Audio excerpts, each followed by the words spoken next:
Madame, monsieur, vous avez peut-être vu cette vidéo il y a quelques mois où je relatais le drame de mon garçon, tué en 2009 par une bande à Naï, village des Pyrénées-Atlantiques. C'est une affaire à peine croyable où les mis en cause ont été successivement identifiés, interpellés, puis tour à tour remis en liberté en attendant un jugement. Celui qui avait avoué avoir porté les 7 coups de couteau sur notre fils, dont un lui a transpercé le cœur et l'autre traversé la boîte crânienne, a bénéficié du même régime de faveur. En quelques semaines, presque 2 millions de citoyens ont signé notre pacte 2012 pour la justice, adressé aux candidats aux élections présidentielles. Grâce à cette immense mobilisation populaire à laquelle vous avez peut-être participé, nous avons pu organiser des meetings et entrer en relation directe avec tous les candidats. Cette nouvelle vidéo a pour but de vous dire ce que les 2 candidats qui restent en lice se sont engagés à faire pour la justice s'ils sont élus. Cette vidéo n'est en aucun cas un appel à voter pour l'un ou l'autre. Notre devoir est de vous informer aussi objectivement que possible. Les conséquences sur votre sécurité, celles de vos enfants si vous en avez, celles des personnes âgées et des personnes sans défense seront concrètes. Des vies sont en jeu, des viols, des assassinats, des cambriolages peuvent être évités ou au contraire favorisés. S'agissant de M. François Hollande, il a déclaré que s'il est élu, il supprimera les peines planchers pour les récidivistes. En 2007, une loi avait été votée car on s'était aperçu que beaucoup de magistrats prononçaient des peines dérisoires à l'encontre de récidivistes qui en étaient pourtant à leur 5e, 10e ou 20e condamnation. François Hollande souhaite revenir à la situation antérieure et supprimer ces peines planchers. Il souhaite supprimer la rétention de sûreté, cette mesure qui permet de maintenir en détention les criminels sexuels les plus dangereux.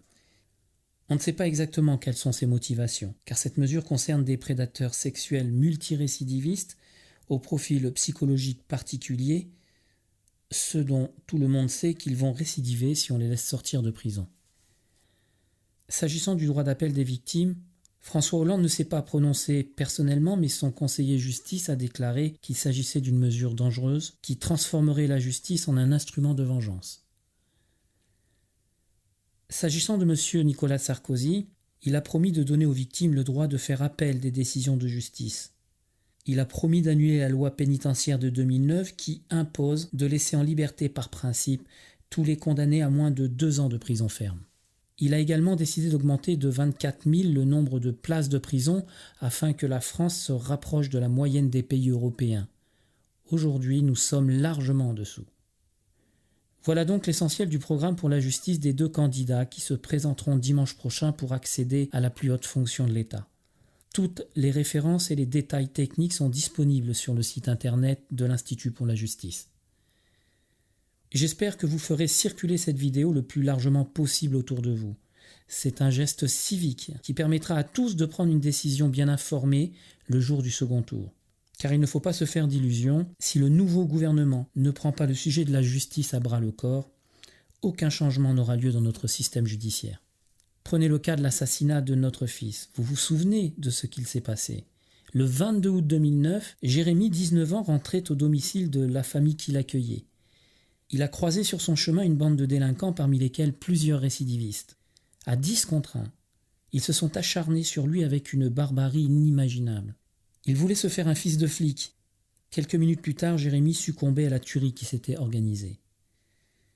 Les agresseurs ont été rattrapés par la police, mais la justice les a relâchés, un à un, dans l'attente d'un procès qui n'a toujours pas eu lieu 32 mois après les faits. Celui qui avouait être l'auteur des 7 coups de couteau sur Jérémy a lui aussi été libéré pour un simple vice de forme, alors qu'il est poursuivi pour meurtre. Tout cela parce qu'un magistrat a dépassé un délai de réponse à une demande de son avocat. C'est pourquoi j'ai décidé d'alerter mes concitoyens, soutenus par l'Institut pour la justice, cette association indépendante qui défend les victimes. Mon appel a été vu par 9 millions de Français. En quelques semaines, plus de 1 700 000 Français ont signé notre pacte destiné aux candidats. Toute la presse a parlé de cette initiative, décrite par un journaliste d'Europe 1 comme la plus grande mobilisation jamais vue sur les réseaux sociaux. Et pourtant, cela n'a pas empêché les magistrats qui s'occupaient du dossier de notre fils de continuer à prendre des décisions en faveur des agresseurs. Le 19 janvier dernier, ils ont décidé d'annuler pour vice de forme tous les aveux de l'assassin qui avaient été recueillis par la police lors des gardes à vue. En réalité, il n'y a eu aucun vice de forme.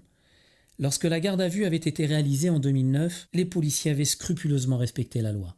Le problème, c'est que les conditions de la garde à vue ont changé en 2011. Les juges de la Cour de cassation ont alors décidé que cette nouvelle donne devait aussi s'appliquer aux gardes à vue déjà réalisées dans le passé.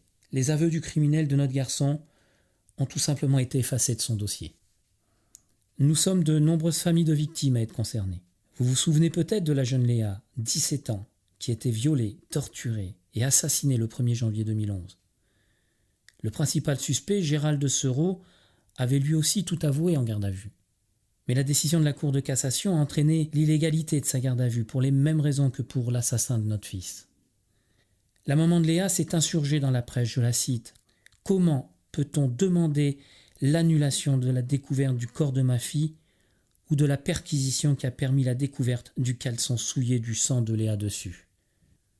Dans une autre affaire à Pau, Franck Lasserre, mis en examen et placé en détention pour meurtre, a été lui aussi remis en liberté pour vice de forme le 30 mars dernier.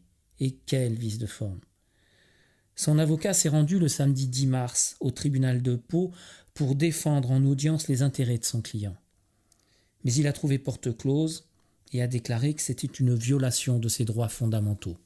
Et la justice lui a donné raison. Elle a libéré le meurtrier présumé. Vous le voyez, notre cas n'est nullement une exception. Aujourd'hui, 2 candidats se présentent devant nous pour être élus. Le premier, François Hollande, souhaite principalement supprimer les peines planchées pour les multirécidivistes, supprimer la rétention de sûreté pour les prédateurs sexuels, empêcher les victimes de faire appel des décisions de justice. Nicolas Sarkozy s'est engagé, lui, à maintenir les peines planchées et la rétention de sûreté, à donner le droit d'appel aux victimes à tous les stades de la procédure, à construire 24 000 places de prison supplémentaires pour limiter les libérations. Actuellement, 80 000 peines de prison ferme ne sont pas exécutées faute de place. À annuler la loi pénitentiaire de 2009 qui oblige à libérer les condamnés à moins de 2 ans de prison. Voilà la simple transcription des promesses de chacun des candidats. En tant que citoyen, j'espère avoir contribué de façon constructive à l'information des électeurs sur le sujet de la justice. En tant que père d'un enfant assassiné, j'attends avec une angoisse douloureuse le résultat. C'est vous qui en déciderez dimanche prochain. Participez vous aussi à informer au mieux nos concitoyens électeurs en partageant cette vidéo et en l'envoyant à vos familles, vos amis, vos collègues, le plus largement possible. Un grand merci, Joël Sancier, Institut pour la justice.